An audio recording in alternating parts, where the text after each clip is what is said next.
Who could have stopped Rome? Not barbarian armies or rebellious provinces. What nearly brought it to its knees was not the sword, but money. And what saved Rome from collapse was not military genius, but financial resilience. At one point, the greatest empire in history was on the brink of bankruptcy. For many people, Rome's rise feels like an inevitable march to the top. The discipline of the legions, roads connecting continents, and unbreakable will, all are often described as if they were parts of a plan designed to dominate the Mediterranean. But history does not move so perfectly. Empires do not grow because they deserve to. They grow because their rivals weaken and make mistakes. Before Rome dominated the Mediterranean, it lived under the shadow of a very different superpower. A city that grew not through territorial conquest, but by building trade networks. A city that derived its strength not from legions, but from capital. A city that challenged Rome not through ideas, but through economic power. And for a moment, it seemed like it might gain the upper hand. Welcome to the place where money, power, and history meet. Here, no truth is as simple as it appears at first glance. To understand how Carthage managed to stop Rome during the war, you must set aside the conventional way ancient history is told. In most narratives, Rome is portrayed as the pinnacle of order and civilization. Carthage is often pushed to the background, a wealthy trading center that produced one legendary general before disappearing from history. But this narrative does more than simplify history. It obscures the real story. The first major economic rival Rome faced in its history was Carthage. Its power did not come from legionnaires or heroic commanders. It came from something far more modern. Extensive trade connections, financial innovations, international supply chains, and a political elite that operated like the board of a multinational corporation. Long before Venice and Amsterdam, Carthage had turned the Mediterranean into its own marketplace. Founded around 814 BCE by Phoenician settlers from Tyre, Carthage began as a trading center and grew into a great power by mastering three fields: trade, sea power, and logistics. While Rome expanded through land conquest, Carthage expanded by controlling strategic passage points and critical locations. Sicily, Sardinia, Corsica, the North African coast, and eventually the mineral-rich regions of Spain were part of this strategy. Carthage did not need vast farmlands or citizen armies. Its power came from harbors, merchant networks, and accumulated wealth.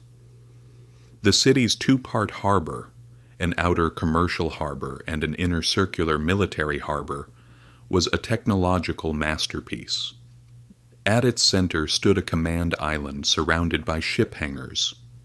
This engineering marvel allowed Carthage to deploy and repair its navy faster. It was more than a harbor. It was the backbone of economic power. Rome, on the other hand, was initially an agrarian society focused on land. Its wealth came from agriculture, and its military strength came from its citizens. Its economic structure was simpler, slower, and largely local.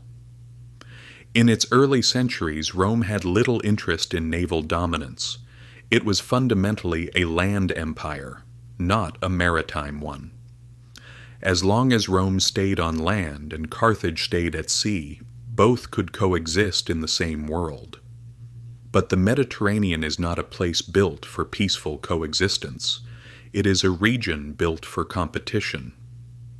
This rivalry eventually became what we call the Punic Wars.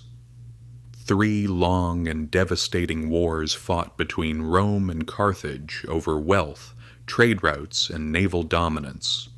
At their core, these wars were not cultural or ideological conflicts. They were economic conflicts. One side built power through conquest, the other through trade and capital. When two growing economies tried to control the same trade routes, war became inevitable. Everything changed when both powers wanted the same thing: Sicily. Sicily was not a simple island. It was a key maritime trade gateway, an important grain supply center, and the connection point between Western and Eastern Mediterranean trade networks. Whoever controlled Sicily controlled the trade arteries of the ancient world. Rome wanted stability and security. Carthage wanted income and economic gain. The First Punic War did not begin from hatred, but from strategic disagreements. Carthage entered the war as an experienced naval power. Rome, however, had little knowledge of naval warfare. But financially, the story changes here. Rome recognized its weakness and improved itself. It built copies of Carthaginian warships. It financed its navy through loans and public revenue. Carthage trusted its existing strength. Rome created new strength. This was not a simple territorial conflict. It was a clash between a trade-based economic system and a militarized financial system that had learned to use credit effectively. Carthage fought its wars not with citizens, but with money. Numidian cavalry, Iberian infantry, Balearic slingers, Greek specialists. Carthage simply purchased its military talent. For Carthage, war was not different from investment. As long as wealth remained, the system functioned. But every economic system has a flaw. Carthage's flaw was structural. Everything depended on capital, but social cohesion was weak. When money ran out, soldiers left. Roman legionaries were citizen soldiers. In difficult times, Rome became stronger. Carthage became vulnerable when its money disappeared. After the First Punic War, Carthage nearly collapsed when it could not pay its mercenaries. Yet Carthage did not give up. Hamilcar Barca seized the silver mines in Spain. The Barca family built what was essentially a semi-private empire, using Spanish silver to refinance Carthaginian armies. Then a name appears: Hannibal. Hannibal was not only a brilliant military commander. He was the embodiment of Carthage's economic system. He commanded a multinational army financed by Spanish silver through a vast logistical network. His plan was not to destroy the Roman army. It was to collapse the Roman economy. Crossing the Alps with elephants was not as important as terrifying Rome's allies. Rome eventually understood something important. Carthage was not just a military rival. It was an enormous economic enemy. Hannibal played a war of attrition using wealth. Still, Rome did not surrender and recovered. It borrowed more, increased taxes, nationalized land. Roman aristocrats sacrificed their wealth for the state. Rome showed massive patriotic sacrifice. Rome was not an empire that collapsed from military losses. Even after losing tens of thousands of soldiers at Cannae, it was able to build new armies.